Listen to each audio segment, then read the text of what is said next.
हम आज यहाँ सुनाई दे रहा है?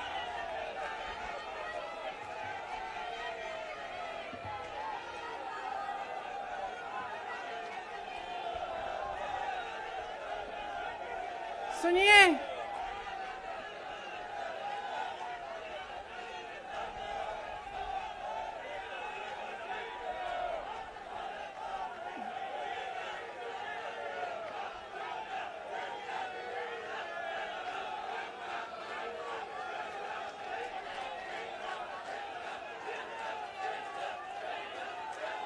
अब बोलूं?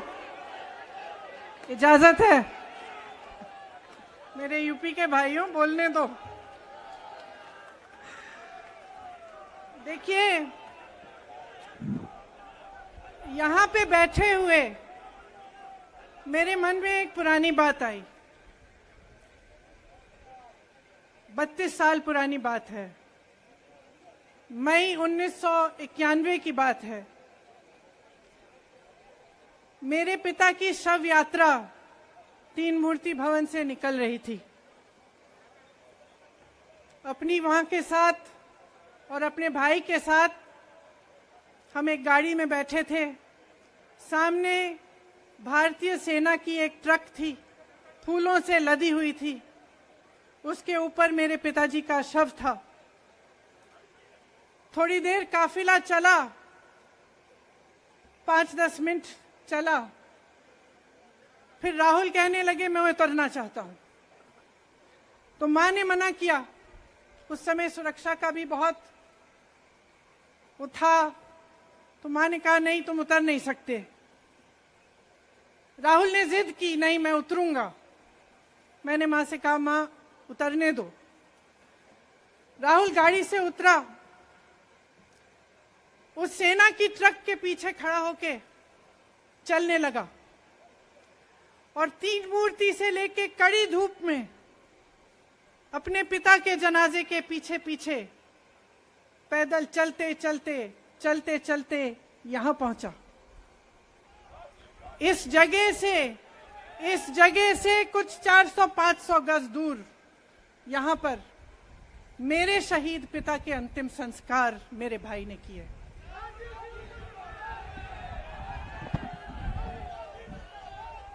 सुनिए, वो चित्र मेरे दिमाग में अभी भी है, मेरे मन में है। मेरे पिता का शव इस तिरंगे झंडे में लपेटा गया था। इस तिरंगे के नीचे मेरे पिता का शव था और उसके पीछे चलते चलते मेरा भाई यहां आया। उस शहीद पिता का अपमान भरी संसद में किया जाता है। उस शहीद के बेटे को आप देशद्रोही कहते हैं, आप मीर जाफर कहते हैं, उसकी आप मां का अपमान करते हैं। आपके मंत्री मेरी मां का अपमान भरी संसद में करते हैं। आपके एक मुख्यमंत्री कहते हैं कि राहुल गांधी को पता भी नहीं है कि उनका पिता कौन है।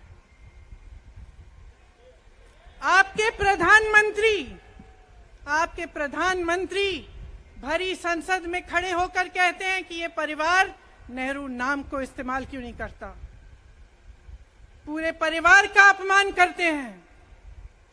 कश्मीरी पंडित समाज के रिवाज का अपमान करते हैं, जिसके तहत एक बेटा अपने बाप के मरने पर पगड़ी पहनता है, परिवार की परंपरा को आगे बढ़ाता है। लेकिन आप पर कोई मुकदमा नहीं होता। आपको 2 साल की कोई सजा नहीं मिलती। आपको जेल की सजा नहीं मिलती। आपको संसद से कोई बाहर नहीं निकालता। आपको मना नहीं करता कि 8 सालों के लिए आप चुनाव नहीं लड़ सकते। क्यों?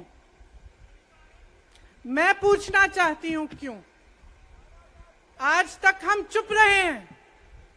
हमारे परिवार का अपमान करते गए। मेरे भाई ने क्या कहा? संसद में वो मोदी जी के पास गए और उनसे गले लगे। मेरे भाई ने कहा, मैं आपसे नफरत नहीं करता हूं, मेरे दिल में आपके लिए कोई नफरत नहीं है, हमारी विचारधारा अलग है, लेकिन हमारी नफरत की विचारधारा नहीं है। तो मैं पूछना चाहती हूं, एक आदमी का कितना अपमान करोगे, कितना अपमान करोगे? क्या यही है इस देश की परंपरा? आप परिवारवादी कहते हैं, तो भगवान राम कौन थे? भगवान राम को वनवास में भेजा गया, उन्होंने अपने परिवार, अपनी धरती के प्रति अपना धर्म निभाया। क्या भगवान राम परिवारवादी थे? क्या पांडव परिवारवादी थे कि वो अपने परिवार की संस्कारों के लिए लड़े?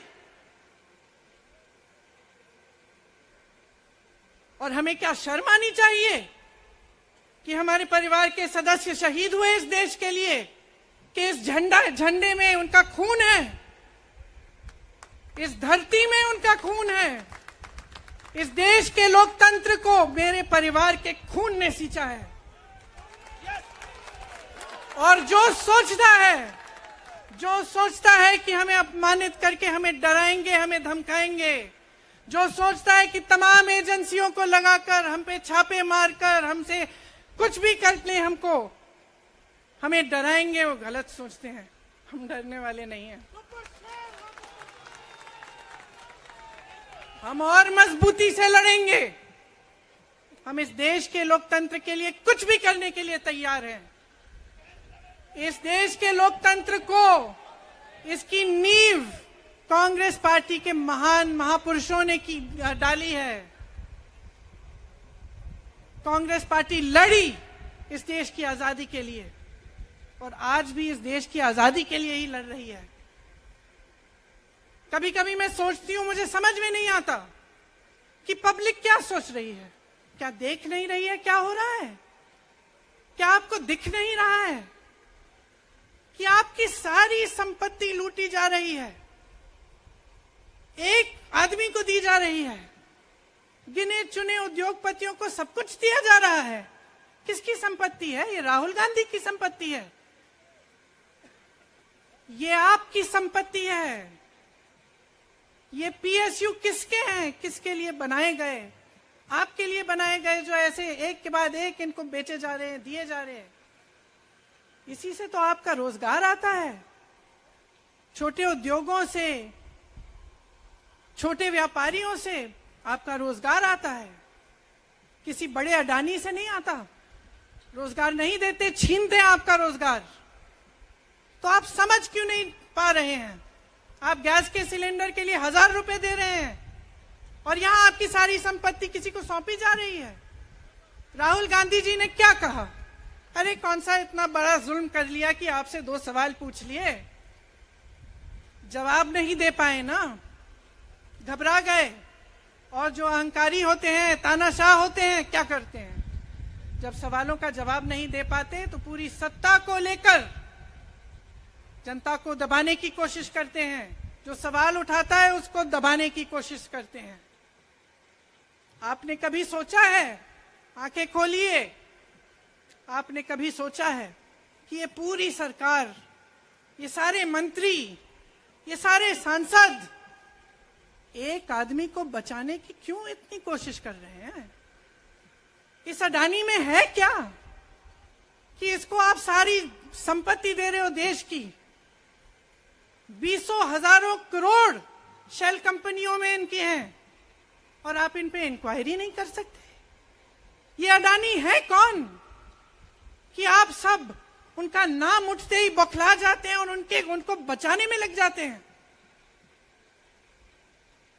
देखिए, आप इस देश के देशवासी हैं, ये देश आपका है, ये लड़ाई आपकी है। आज तमाम नौजवान बेरोजगार क्यों हैं? हम इश्तेहार तो देख रहे हैं, होर्डिंग देख रहे हैं, मदर ऑफ डेमोक्रेसी लिखा है, कहते हैं कि हमारी अर्थव्यवस्था बहुत तेजी से आगे बढ़ रही है, तो इतने नौजवान बेरोजगार क्यों हैं? तो जहां जहां हम जाते हैं बेरोजगार नौजवान क्यों दिखते हैं? इतनी महंगाई क्यों है? इतनी महंगाई क्यों है?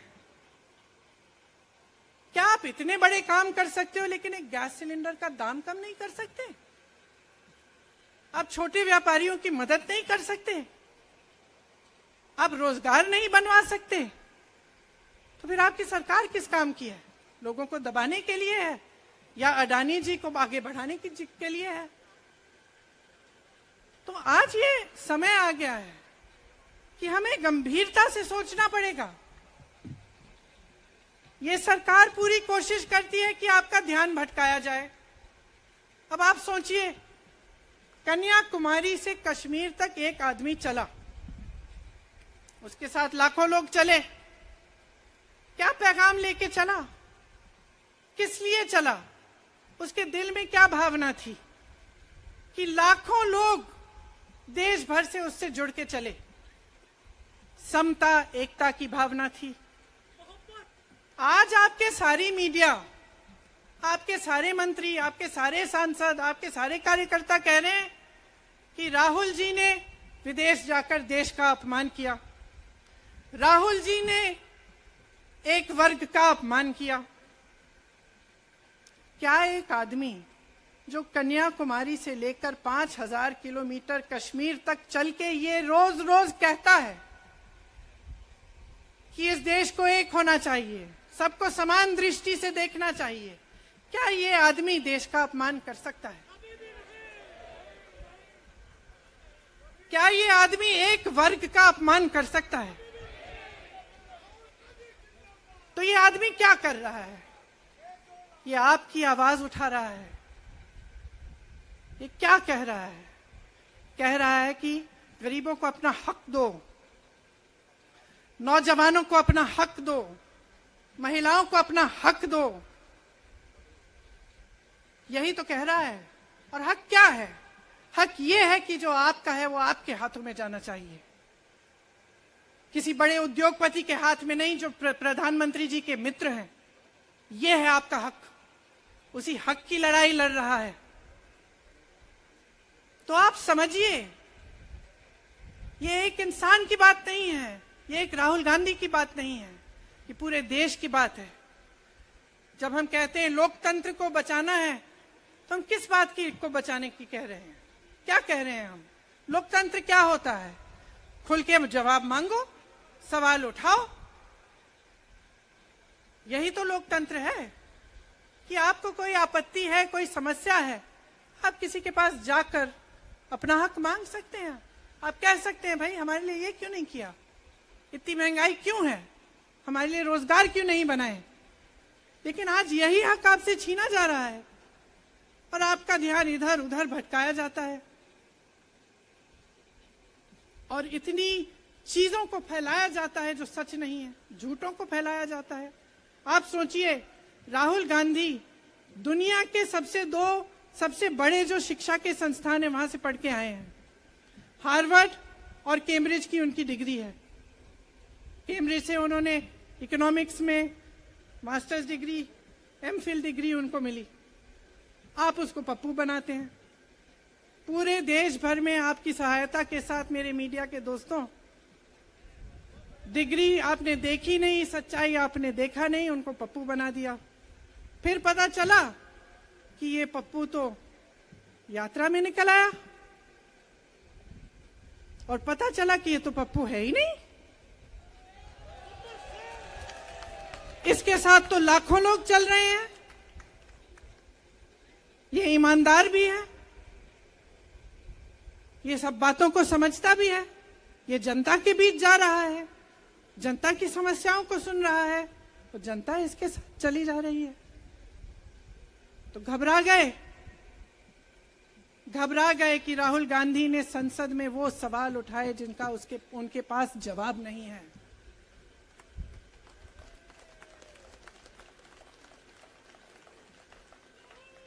क्या किया सुन लीजिए। एक तरफ से हंसी भी आती है कि एक आदमी को रोकने के लिए इतना सारा करना पड़ा। जिस आदमी ने राहुल जी के खिलाफ सूरत में कंप्लेंट लगाई, आपको मालूम है कि पिछले साल उसने खुद कचहरी में जाके बोला इस पे आप स्टे लगा दीजिए। 1 साल के लिए अपने ही केस पे स्टे लगवाया। फिर वापस कब गए केस खुलवाने के लिए? राहुल गांधी के संसद में अडानी पे के भाषण देने के 1 हफ्ते बाद, 1 हफ्ते बाद वो आदमी वापस जाता है, कहता है केस खोल दी, सुन लीजिए अब हम तैयार हैं।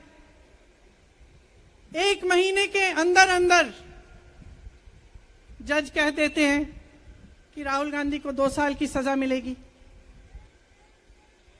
आपने देखा इस देश में कितने केस हैं कि जेल में 10 साल के लिए पड़े रहते हैं, उनकी सुनवाई नहीं होती।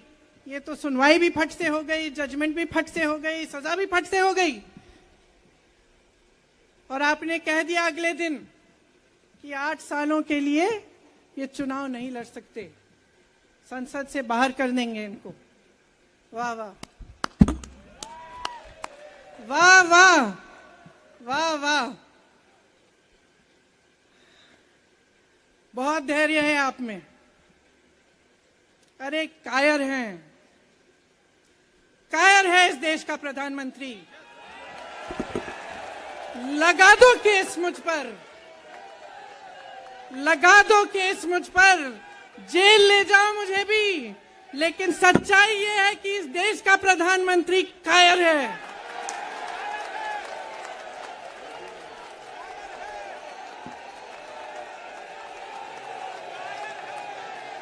अपनी सत्ता के पीछे छुपा हुआ है, अहंकारी है। और इस देश की बहुत पुरानी परंपरा है, इस देश की बहुत पुरानी परंपरा है, हिंदू धर्म की पुरानी परंपरा है कि अहंकारी राजा को जनता जवाब देती है। और इस देश की बहुत पुरानी परंपरा है कि अहंकारी राजा को ये देश पहचानता है। मेरे परिवार ने मुझे एक चीज सिखाई है कि ये देश दिल से बोलता है और दिल से सुनता है। ये देश सच्चाई को पहचानता है। और मैं जानती हूं कि आज वो दिन है जब से सारा कुछ बदलने लगेगा।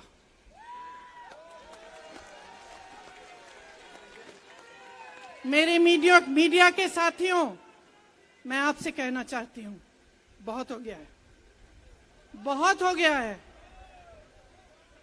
मैं जानती हूं आप पर कितना दबाव है।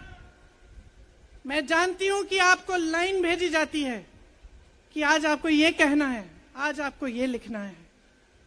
लेकिन आपकी एक बहुत बड़ी जिम्मेदारी है। आज लोकतंत्र खतरे में है। अगर सरकार सवाल उठाने वाले को 8 सालों के लिए संसद से निकाल सकती है, अगर कह सकती है कि तुम्हें चुनाव लड़ने की ही इजाजत नहीं है, तो बहुत गड़बड़ है, बहुत गलत हो रहा है। और ये लोकतंत्र के लिए ठीक नहीं है, ये इस देश के लिए ठीक नहीं है।